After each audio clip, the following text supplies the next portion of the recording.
bird song is just incredible, isn't it? That bird song is just incredible. Oh yeah. Yeah.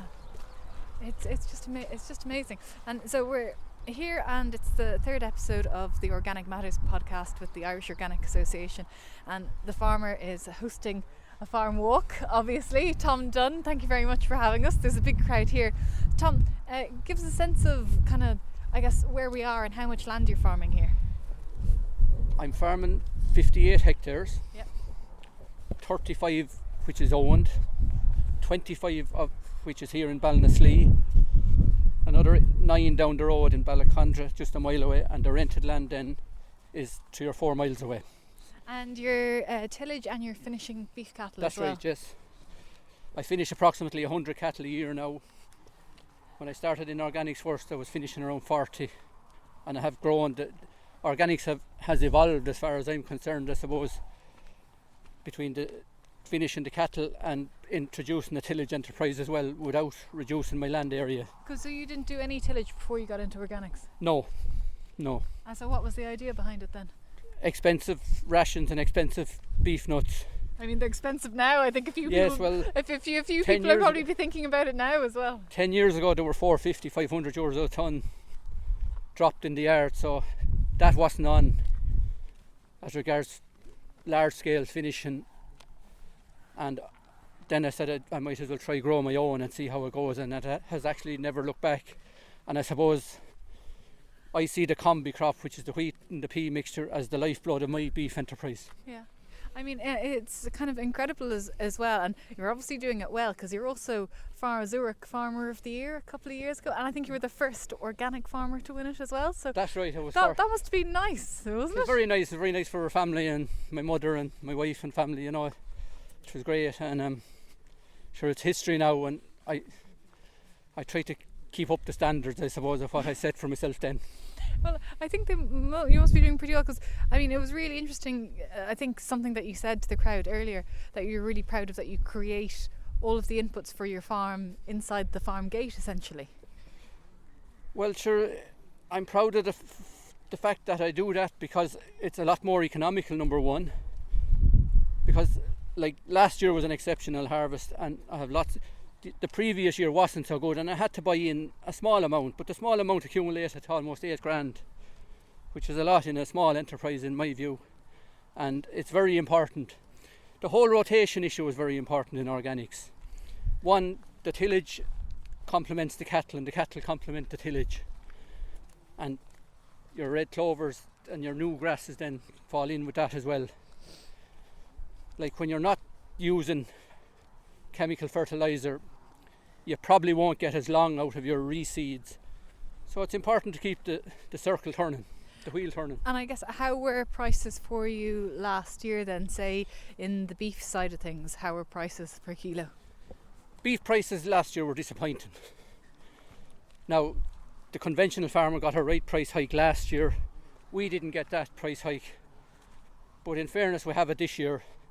Now maybe conventional beef is chasing our tails again, but as I said earlier, a good herdsman set a price for the first 6 months of the year, and as a farmer then you can plan and work to the price, so you know where you stand and know where you're going. For organic beef last year, were you getting about 480 a kilo?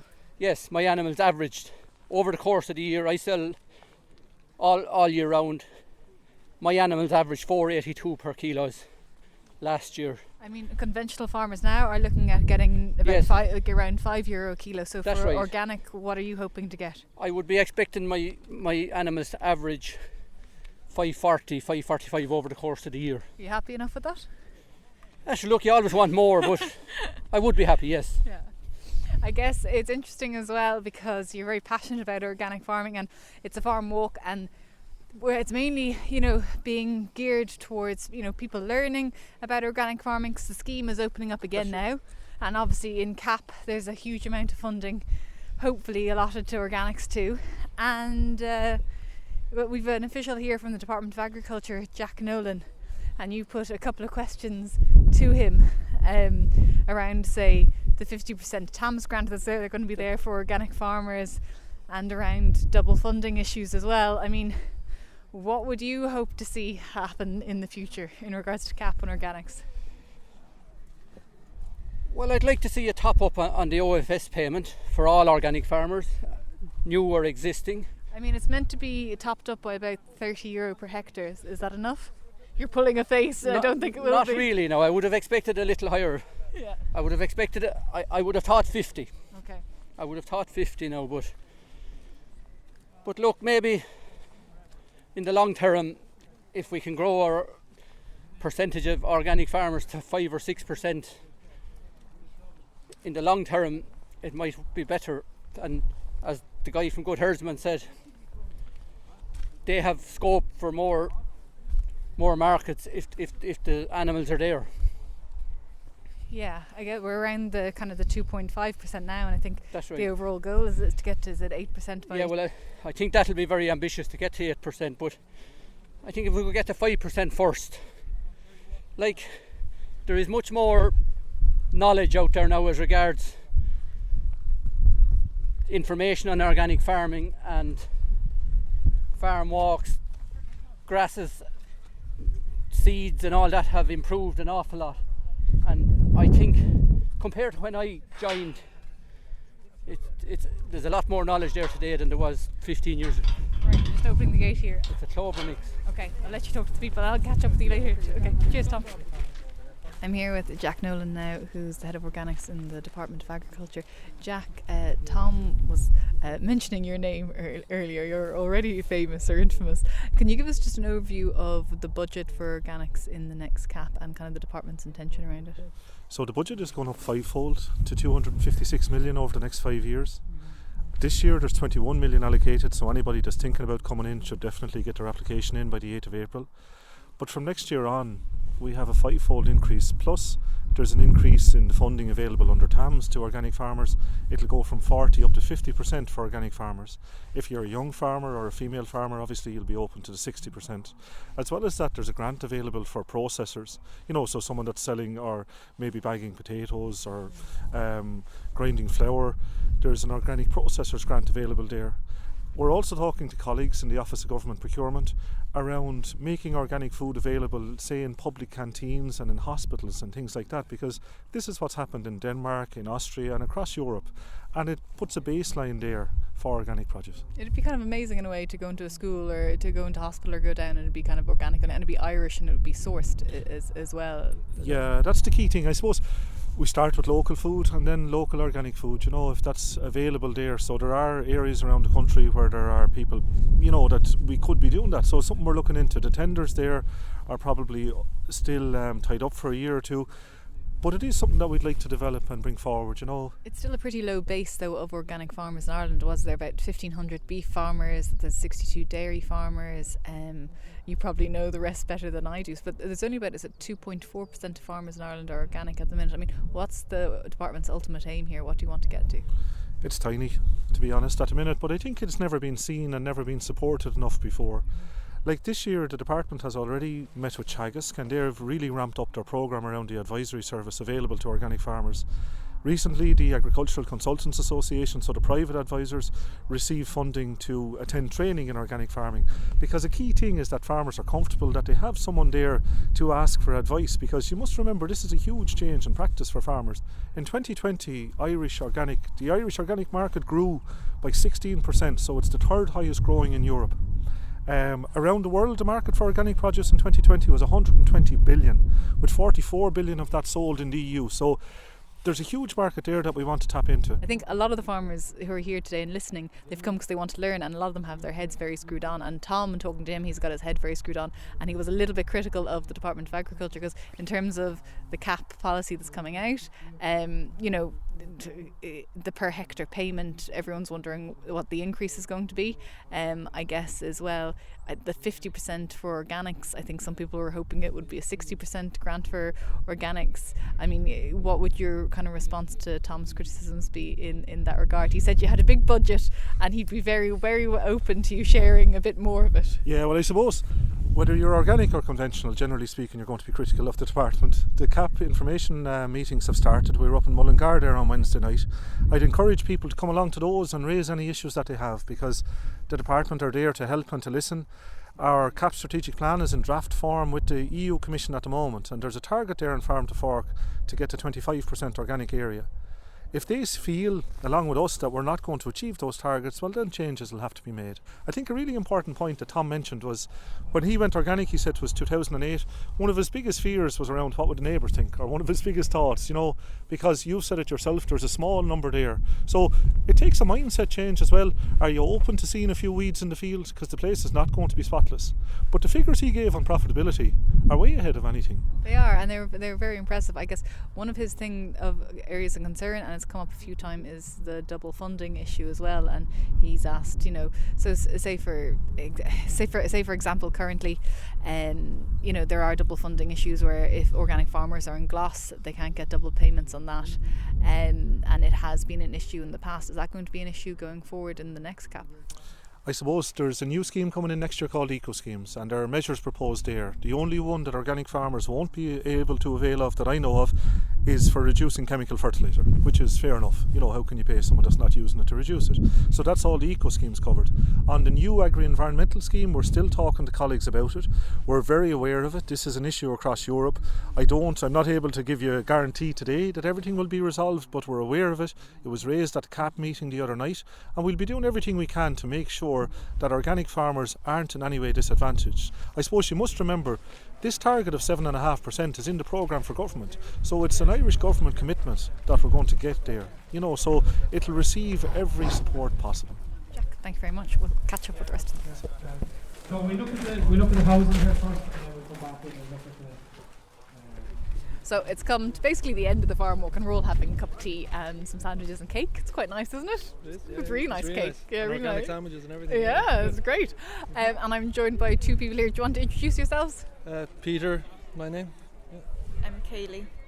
And from Kildare, you're working with beef and tillage, and I'm slagging you, saying it's the best land in the country, and you're trying to claim that it's bog. Yes. Yeah. So what did you think of today, though? Because this is a beef finisher and a tillage farm. So did you see things here that maybe you could take home? Yeah, no, definitely. It's exciting, even just seeing the animals and seeing what they're eating, their diets, and the combi-crop, and also getting to look at the reseed to have an idea of what it would be like if we were going down that road is. Yeah, it's good. He's got great flesh on his animals. It sounds like quite a carnivorous thing to say, but the combi-crop does seem to be working for him, doesn't it? Definitely, yeah. Because we feed grain at home in a diet feeder as well, so combi-crop could be replaced with that very easily, and they look very well fleshed, and they're big as well, so yeah, no, it looks good, and they're killing out at just over 2-year-old, so they're not too old either, so it looks good. And not to be too personal, but you are quite a young farmer, I would say, by farmer standards. Given the average age is 57 or something now, I'd say that I would hazard a guess that the pair of you are slightly lower than that. So are you both kind of taking over the farm at home, or kind of what stage are you at? Kind of, yeah. Well, Dad's obviously still very involved and calling all the shots pretty much, but so just starting to get going and get a feel for it. So yeah, no, it's pretty exciting, all right. And Kaylee, are you kind of drawn to the organic side of it, or how do you feel about it? Definitely drawn to the organic side. I don't have that much experience in farming, but Feeds all the calves. well, They're all yeah. pets. All the cows are pets. It's great. But I've He's luring you in that way. Yeah. He's starting with the soft enough jobs, and that's what we bonded over when we first met, was organic farming and regenerative farming and all of that. So you kind of have to do it now to keep the girls, don't you? Well, yeah. Counting It on can't it. just be all talk. It was really her saying, "Oh, I love organic farming." You're like, "I love organic write this farming." down. Yeah, right. Going googling it afterwards. Yeah. Isn't it? So, kind of long term with your own farm at home. Obviously, look, you have to farm with people, and that obviously kind of it has to be a partnership in that regard. But would you have an idea of a timeline of where you'd like to be in, say, 5 years with the farm? 5 years in the conversion to organic, I suppose, because I know it is a 5-year. Well, it's a process, 2-year. or It's a 2-year conversion. Yeah. 2-year conversion. So it's probably have started that. I like the idea of regenerative farming as well. So I'd like to kind of experiment with that for now, and I'm kind of thinking of growing red clover this year for silage. How I establish it, I haven't quite decided, and started using cover crops last year and have those grazed, so that's good and seems to have done a good job. So yeah, just trial, and then once I have a kind of a system that kind of works, hopefully convert them. I'll leave you in peace to your cake and your tea. Thank you Cheers. both very much. Thank you.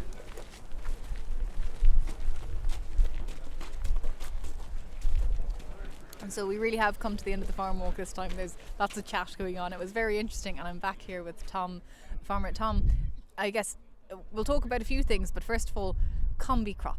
There was a huge amount of interest in your combi-crop, and it comes back, as I said, to what you were saying before. You're creating all your inputs and looking at your cattle as well. They have terrific flesh on them. You know, they really do, not like over-fleshed or anything like that, but they're really well covered as well, and that's just all homegrown combi-crop that's yes. creating that. So what's your kind of tips for the perfect combi-crop? I feel like it's the tip for a perfect, like, Victoria sponge, but the tips for a perfect combi-crop. Maybe a bit of luck and good weather. Well, I suppose I'm a creature of habit, and I started using the combi-crop and growing the combi-crop 7 or 8 years ago, and it has been a success 7 years out of the 8. I had one poor harvest, but in general it has averaged, even with the poor harvest, it has averaged 2 tonnes per acre on a regular basis, and it's working quite well. As you say, the cattle are well fleshed and they thrive well on it, and to me it's the cheapest way of putting flesh on the cattle. And do you bale it or do you pit it? I actually combine harvested. I harvested about 2 weeks early before it would be fully ripe at high moisture, maybe 35-38% moisture, and we crimp it then and we add an inoculant then to preserve it, and we pit it like silage, roll it in and cover it with plastic and tyres. And I guess there's a lot of concern, well, not a lot of concern, but say fertiliser this year. I think everyone's sort of looking at the organic scheme thinking, God, will I just bite the bullet and do it? Because fertiliser, the price is insane. But you were talking about, say, the nutrients that you use, and you import dairy sludge, and say for someone who's thinking of that even this year, whether they're conventional or organic, I mean, is that free? Do you have to pay a cost for it? How does that work? As far as it's free to me, I'm within 2 miles, 3 miles of the co-op Glanbia down the road, but as far as I know it's free within 10-15 mile radius of the plant. And say then going forward as well, I mean, there's a lot of farmers here, and you're talking about oats. I mean, what variety of oats do you grow, and how much oats do you grow?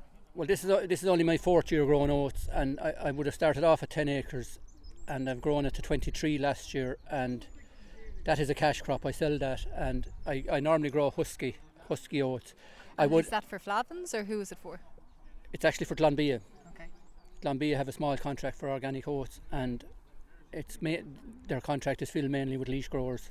And what's the bottom line like on it?